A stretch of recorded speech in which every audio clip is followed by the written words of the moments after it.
neen ci xibaar ñaar fukk ak benn ci ndaw yi Senghor ci bët Saalum Sénégal ci Sédhiou ñu teg loxo ci àll ba ñenn ci ñoom rëccee ci loxo yi ñu ngànnaay ñu xamul ñooy ñan ñu ngi nittali lanu dund nekk mitit ci loxo yi ñooñee leen jàppoon ca àll ba ca Bissine bokk na ci ay duma yu métti ñu leen duma ñaar ci ñoom ciy seede ak Max Euclide Compagnie Aliou Ba ci technique bi.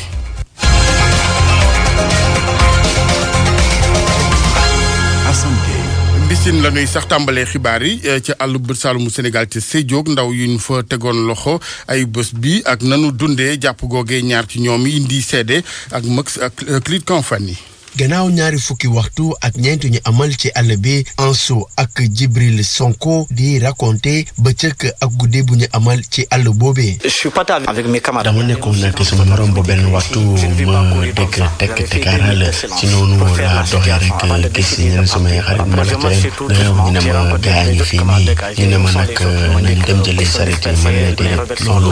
risque la loolu laa taayee ma waxtaan ak ñoom boo buñ ma convaincre ma ne boo kon fekk leen ma ci kanam loolu daa nekk di dox rek ñaari nit la woon nag ñu ne ma arrêté ñu ma jàppee ñu tàkk ma je ne peux pas courir ils m'ont dit acte ils m'ont attaché. moi j'étais un peu. man boog dama woon daal boor 2 heures yooyu laa pare noonu laa ñëwee dajeeg samay morom mën nañu daw fël ci benn bërëb mu xool ni guddi na ma nekk fanaan fii foofu nag ñu jege seen camp là-bas. ab bëccëg bokk bu ñaari ndaw yi Senghor yi duñu gaaw a fàtte ci bile témoignage Anso. j'ai vu attaché. fekk naa ñaari sama yeneen morom ñu tàkk ñu toog nag duñu laajte lan ñoo def ni ñu ne leen ndóol bi rek moo ñu tàngoon ñu dugg si fii nii ñu ne ñu xanaa xam leen ne bërëb bi dañ ko tere ci noonu nag ñu ne fi ñu toroxal ñu def dara si laa leen ne la mooy ñuy firndeel ni du ngeen ñu rey ñu ne ñu kenn ci yéen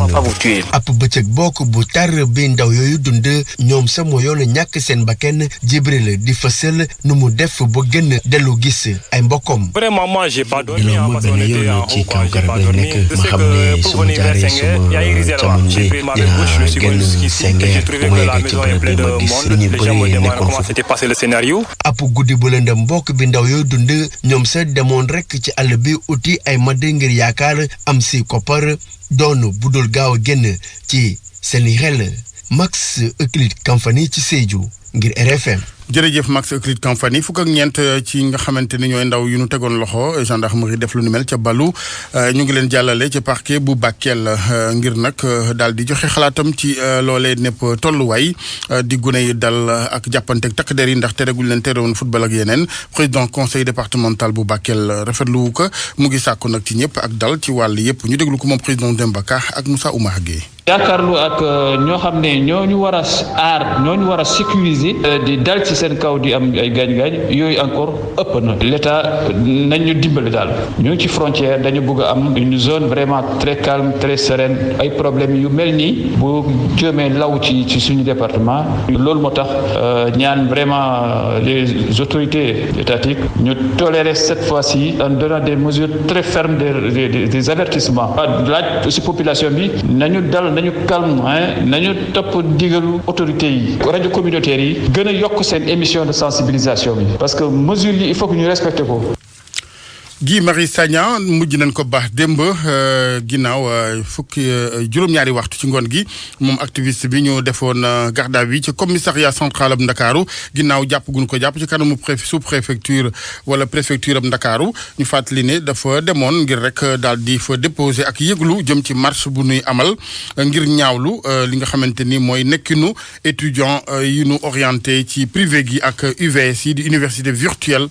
yu Sénégal ba tey ci xibaaru suba seeg RFM groupe Intelliman di indi leeral direction générale bi ci li nga xamante ni moo ñeel collectif ñanu fa dàqe ci autoroute Ila Touba gi ñu jàpp ne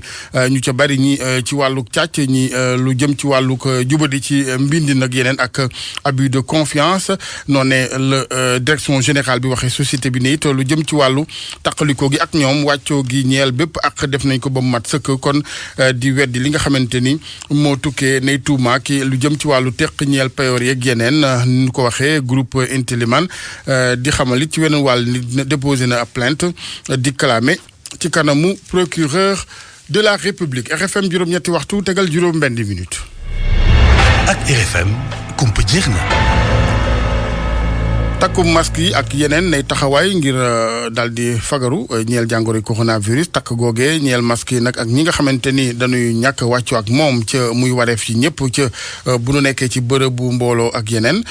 police am na nu mu ci taxaw weekend bi ba lu ëpp téeméer daanaka junni ngeen baal ma junni ak juróomi téeméer ñu ne ci daal di tegi alamaan ndax ñàkkum takk googee ñeel masque yi ci weneen wàll police ci patrouille gi jàppale na ay délinquant juróomi téeméer ak juróom-ñeent fukk ak juróom-ñett ci ñoom Youssouf Bodian. takk der yi xaaruñu pour jëfee arrêté bu bees bi nga xamante ni moom la ministre de l'intérieur jël diggante ajuma ak samedi ginnaaw kon bi Aly Ngouille Ndiaye janoo ak taskatu xibaar yi junni ñeenti téeméer ak juróom-ñeenti fukk nit teg nañ leen loxo ci réew mi li ñu leen toppee bañ a sol masque juróom-ñeenti téeméer ak ñaari fukk ci marché yi lañ leen jàppee ñetti téeméer juróom fukk ak juróom-ñeent ci bërëbu jaayukaay yi téeméer nit fanweer ak juróom-ñett ñu jàppee leen ci oto yi dañ ci dugg te soluñu masque juróom-ñaari fukki ak ñett yi ci bërëb yi ñuy defee tàggat yaram ñett yooyu nga xamante ne teg nañ leen loxo dañ leen bàyyi ginnaaw bu ñu fayee ab amande lu ëpp xaaj bi ndakaaru lañ leen tegee loxo ñu fàttali ni gouverneur bu Dakar jël na tamit ay dogal bokk na ci yokk contrôle bi li jëm ci sol masque yi ci lieu public yi ci oto yi ci service public yi ak privé yi daal di tere tamit nit ñi daal di dajaloo ci plage yi ak terrain de sport yi ci week-end bi police def na tamit opération sécurité routière ci réew mi yépp jot nañoo verbaliser lu tollu ci juróom téeméer ak juróom fukk ak juróom-ñeenti dawalkatu oto ñu daal di teg loxo ay nit ndax def naka sudul noonu ñu toll ci juróom téeméer ak juróom-ñeenti fukk ak juróom-ñett Dakar moo ci ëppale mu ngi toll ci ñetti téeméer ñaari fukk ak juróom li ci des ci biir réew mi la mu ngi toll ci ñaar téeméer juróom-ñaari fukk ak ñett. jërëjëf Youssouf département Guédiawaye rek juróom-ñaar fukki nit yu nu fa daal di jàpp ngir ñàkkum col ak masque Guédiawaye foofee gendarmerie police fa lëngoo di amali patrouille Salif Sow. juróom-ñaar fukki doomu aadama yu police teg loxo ndax takk ñu woon ay masque ñoom ñëpp a fay ay amende am na sax ñu ci fay ba mu egg ñaari junne yenti téeméer ñoom ñu ngi leen jàppee ci biir oto yi le ci bërëbu jaayukaay yi wala ci restaurant yi police jamono ji moom mooy dugg ci biir quartier yi gendarmerie tamit wàllu si na fii ci Guédiawaye mu doon image bu raar boo xamante ni gulet ñuy gis gendarmerie di intervenir ci diwaan gile ñaar ñi nga xamante ni dañoo ñëwoon gee tàggat si yaram nii lañ gisee mbir mi. vraiment man sportif la métti na ma trop parce que man awma lu dul football xam nga awma lu dul entraîné comprendre defuma dara kon tey jii nii bu ñu teree lii na métti si ñun quoi mais dañu xam ne ndogal yàlla la koy gérer quoi ku bëgg a ñëw entraîné na ñëw moom kenn individuel ñu bàyyi dajaloo bi gars yi moom wàññeeku nañ lu bëri waaw soo xool ko yëpp day fees del mais léegi ay par benn ñaar nga fay gis yàlla ñu bëri toog nañ seen kër moom ci wàllum ba léegi police tas na ñaari cant ak benn dëcc am na tamit li ñuy wax matériel sonorisation boo xamante ni police teg na ci yoxoom commissaire Mballo ak i gaayam ñu ngay wéyale di dem ci terrain football yi tamit di tas jotaay yafa muy way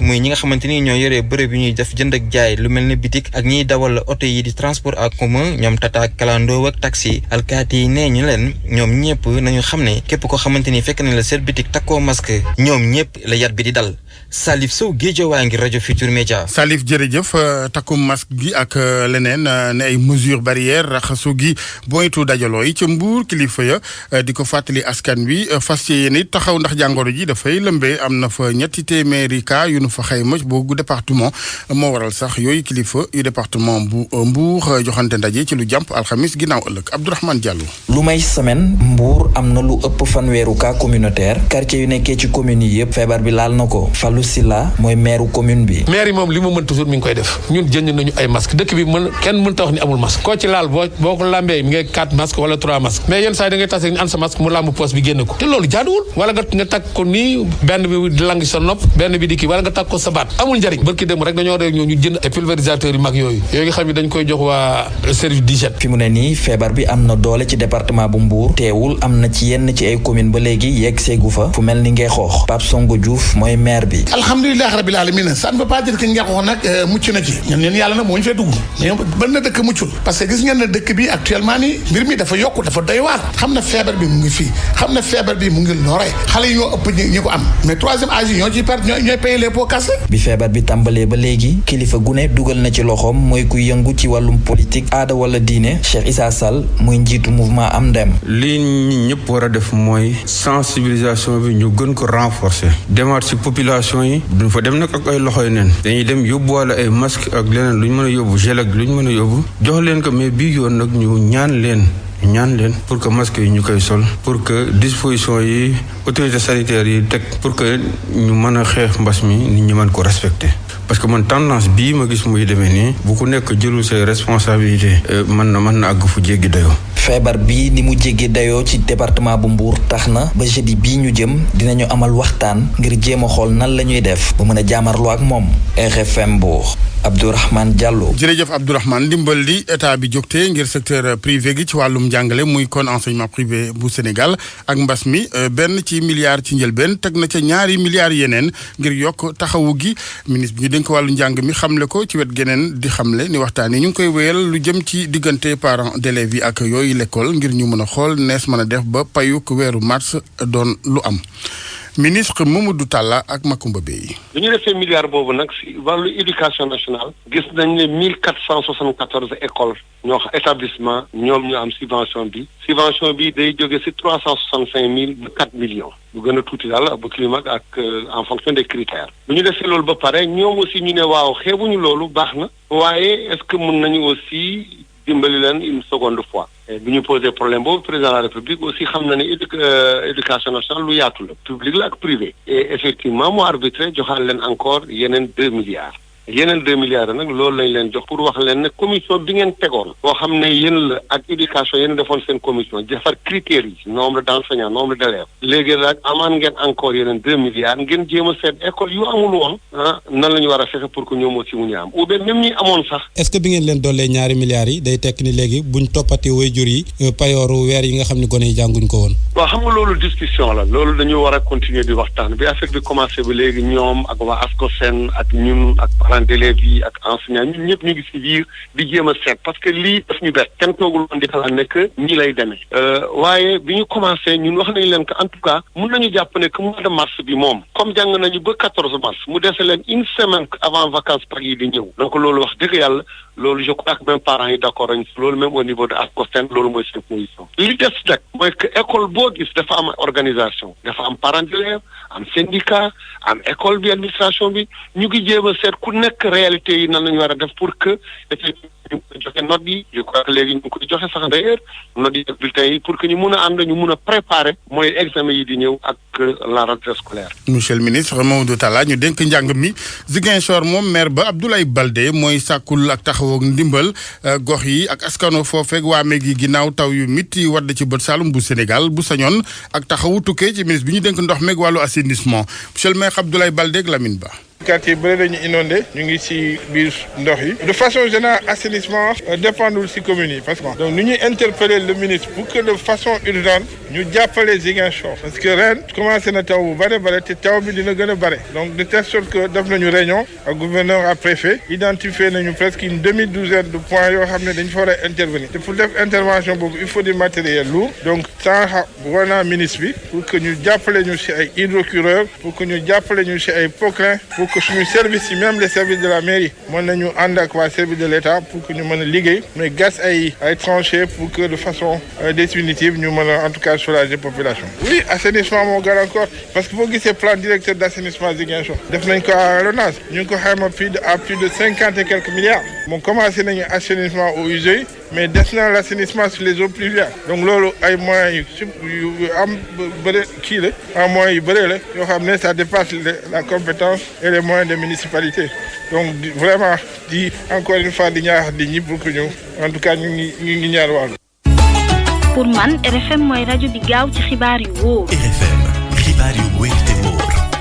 ñu yegg ak yéen ci Koro News ànd ak Pa Bes Diba. mbas mi di gën a law ci àddina bi rawatina ci Amérique ci altine bi Covid-19 bi laal na 200 millions ak téeméeri junni ak ñeenti fukki doomi aadama tax na OMS di kuréel gi taxaw ci wàllu wér-gu-yaram ci àdduna bi di wax ñu gën a farlu ci xeex bi mën ko dàq mu dellu ginnaaw yenn réew yi nga xam ne nii sax ñoom fexe woon nañ ba maîtriser feebar bi mbir mi nag dafa mel ni luy dellusiwaat ak doole bu baax a baax Italie yokk na 200 ak juróom fukk li mu am léegi toll na ci juróom fukki junni Royaume-Uni di Angleterre bilan bi day gën a yokk juróom ñetti téeméer yu bees tax na mu am léegi 300 junni cas. Espagne mi ngi ci 222 junni cas. États-Unis bis bu ne mu mel ni mbir mi dafay exploser ci benn fan rek am na 4 junni cas. réew mi am na 4 millions ak téeméer ak juróom fukki doomu aadama ñoom ñoo amee jàngoro ji li ci faatu toll na ci téeméeri junni ak juróom benn fukk ak benn doomu aadama ñoom ñoo ci ñàkk seeni bakkan. Afrique aussi mbas mi ngi gën di law. Afrique du Sud moom mel ni na moom la feebar bi gën a sonal fii ci Afrique ndax ñi fa amee doomu jàngoro bi ñi ngi toll ci juróom fukk ak juróomi ñetti junni. Maroc naka noonu feebar bi mi ngi gën di law bu baax a baax. ci altine gi am na junni ak 200 ak fanweer cas yu bees soo ko xayma lu mu am yëpp toll na ci fanweer ak ñetti junni 200 ak fanweer ak juróom-ñaar. ci ñi fi faatu nag toll na ci 400 ak juróom-ñeenti fukk ak juróom-ñett. ci wàllu gëstu ngir mën a faj feebar bi organisation mondiale de la santé nee na am na lu toll ci 2 fukk ak juróom benn vaccin yoo xam ne ñi ngi koy testé ngir xool ndax mën nañ ko jëriñoo. am na 100 ak fanweer ak juróom-ñeent yoo xam ne ñoom ci évaluation préclinique la ñu toll. ñaari industrie yi nga xam ne yu mag la ci wàllu defar garab di Moderna ak Pfizer ñoom nag ci seeni gëstu avancé nañ ci bu baax a baax ngir mën a génne ab pikiir buy mën a fàcc mbas mile. mbasum Covid-19 bi nag dafa mel ni lu indi beneen mbas boo xam ne ci wàllu tas xibaar la jógee tax na UNESCO lu mu tuddee loolu désinfodémie nga xam ne xibaar yu dëgguwul moom moo ci gën a fës. loolu nag ngir mu xeex ko UNESCO ànd na ci ak waa OMS ngir ñu mën a xool jeunes yi ñoom lañ yaakaar ngir mën a dindi lu ni mel ci àdduna bi su ko defee feebar bi mën a dellu ginnaaw. situation mbas mi ci Afrique daf fi fësal ay jigéen ak i góor yoo xam ne ñëpp léegi siiw nañ bu baax a baax tax na Jeune Afrique daal di def benn classement génne ci téeméeri personnalité yu nga xam ne ràññeeku nañ ci lool ñi ngi leen di tudd ci continent bi yëpp bokk na ci ñun ci mën a lim doomu Cameroun bii di Christian Hapi, ivoirien bii di Michel Yao wala doomi Afrique du Sud yu mel ni Zweli Makezi ak Salim Abdul Karim ak doomu Congo bu ñuy tuddee Jérôme Muyangi ñoom génne nañ leen ci journaux yu bari ci continent bi ak ci yenn télévision yi. jërëjëf Pape Bess.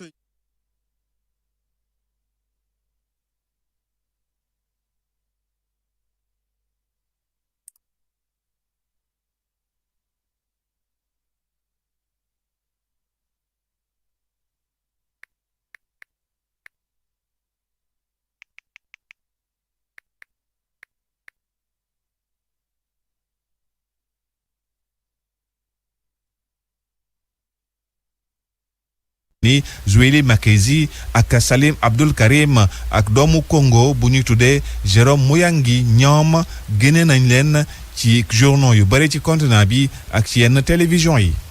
jërëjëf Pape Bess ñu ànd ak Hadj Ndaté ci chronique culture bi. dal leen ak jàmm. ab doomu Sénégal bu ràññeeku bu baax a baax ca biti réew di Mamadou Lamine Niang ñu gën ko xam ci Nourou Al Amin moom moo jël raw gàddu gi ci concours bi ñu duppee les graines d'artistes du monde entier ci édition bu njëkk ba muy ab concours international bu ñu jagleel wàllum taalif di poésie concours boobu nag ña ko taxawal di taalifkat yu mag tasaaroo ci àdduna wërngal këpp Mamadou Lamine Niang gannaaw ndam li. yàlla dogal na ma bokkoon benn concours de poésie ñu war a wax sur les vacances ma participé woon représenté Sénégal comme d'autres Sénégalais yàlla dogal ci xam ak yërmandeem ma gagné ko muy première édition di kontaan bu baax di remercier ñi nga xam si ñëpp jàppale nañ ma ñu ma doon encouragé depuis que j'ai commencé à écrire di leen sant di leen gërëm waaye prix bi nag maa ngi koy dédié ñi nga xam si jot nañoo loru ci mbas mi ñu tuddee Covid-19 ñi si jot a faatu maa ngi leen di ñaanal suñu borom xaar leen àjjana ñi nga xamante ni si aussi laal na leen ñu gaaw jóg dellu seen liggéey di sensibiliser aussi pour li ñuy tuddee les gestes barrières et la distanciation sociale ñu xam ni feebar bu am la donc ñu moytu. cérémonie bi di xew bi nga xam ni ci la ñuy jébbale boobu raaya jàpp nañ ko ca France ca atum 2021 Mamadou Lamine Niang alias Nourou Al Amin fekk baax ca Louga moom nag bindkat la li ñuy duppee romancier waaye tamit dramaturge dina laal ci wàllu jamono ji professeur ci wàllu philosophie ca lycée bu Tataguine ci wàllu musique la ñuy wax jëmle ci beneenub ndaw xam ne nii moom mi ngi fekk baax ca Sédhiou Vital Diédhiou lay wuyoo nee na musique am mi ngi ko duppee musique de développement ndax moom gannaaw ba mu génnee ci quarantaine bi mu nekkoon ndax lii di mbas mi daf ko laaloon ci la génne ab way jagleel ko lépp lu jëm ci wàllu sensibilisation jëm ci mbas mi Max Clit Kamfani daje na ak moom. mbëri talent bu mu bëgg a fësal te wasaare def musique dafa yàgg a nekk ci moom te nekk na lu mu yàgg sopp aar bi moom mel na ko parce que bi ma nekkoon xale lii kese laa doon fooy rek sama maam dafa doon jouer kora léegi en même temps suy jouer kora damay dee dem toog ci wetam quoi di xool nu muy jouer kora quoi.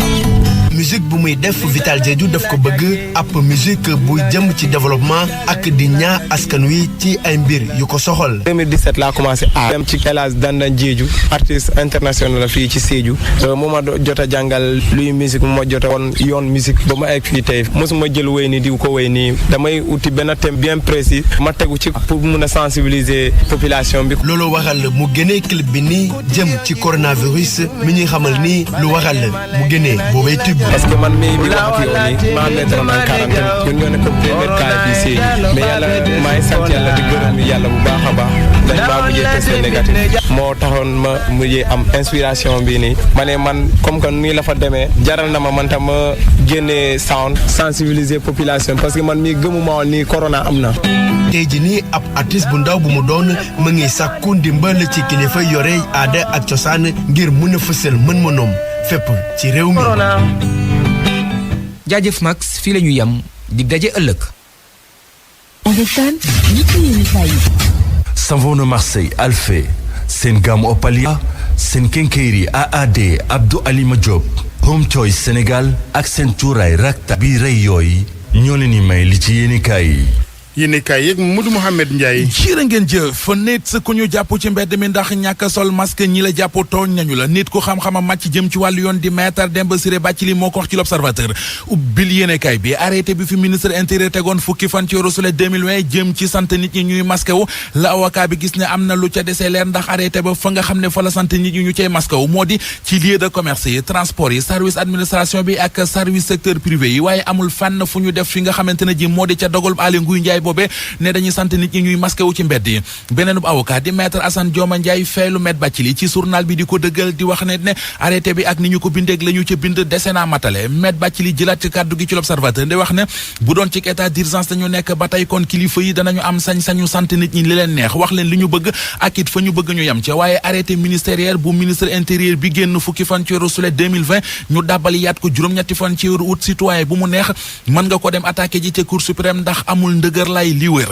wér te wóor la Tribune nee nañu mooy Aly Ngouille Ndiaye ak waa këram caaxaanuñu ci collu masque bi ndax week-end bii ñu génn rek police teg na loxo ci réew mi junniy doomi aadama ak ñeenti téeméer ak juróom-ñeent fukk yoo xam ne ñàkk solo masque la ñu leen jàppee ñii ci wata yi lañ leen jàppee ñii ci boutique yi ak magasin yi ña ca des fa ñuy defee sport journal bi boole ñi nga xamante ne ji mooy ñi ñenn ñi bañ a masque wu ci réew mi ndaje yi ñuy aaye am ñu koy def ba léegi ak it ñi nga xam ne woppi coronavirus gi yëgaluñu ko seen yaram moo waral mu gis ne ñàkku yar gi am ci réew mi mooy li ñu nar a jural musiba ci corona bi nit ñi ñi ngi wéy di dajaloo ci plage yi ca diwaanu Tambacounda moom ay gone yu fa bëggoon a football ñu aaye leen ko ñoo dem songi gendarmerie bi dëkk ba masque yi ñuy takkaloo nit ñi lii quotidien xëy na di ñu wax leneen lu am ci ginnaaw masque yi xamal nañu ne jaaykati masque yi waxatuñu dara jamono ji ne seen bambaa ngi maase ñu dajeek jaaykatu masque bu leen ko dëggal di leen xamal ne njaay mi ngi dox ñu dox dem ci le quotidien mi ñuy wax ne ñetti weer yi di ñëw ku yóbbu séntu woppi coronavirus yi mu def ci réew mi lu dara jarul ne ginnaaw tabaski gi ñoo ngi jëm ci événement yoo xam ne bu ca nekk faawu mbooloo dafay daje mu di gàmmu yi màggalu Tuubaa gi ak rentrée universitaire gi yéenekaay bi gis ne yooyu yëpp ay événement la yoo xam ne bu ñu ci jëlul ay matuwaay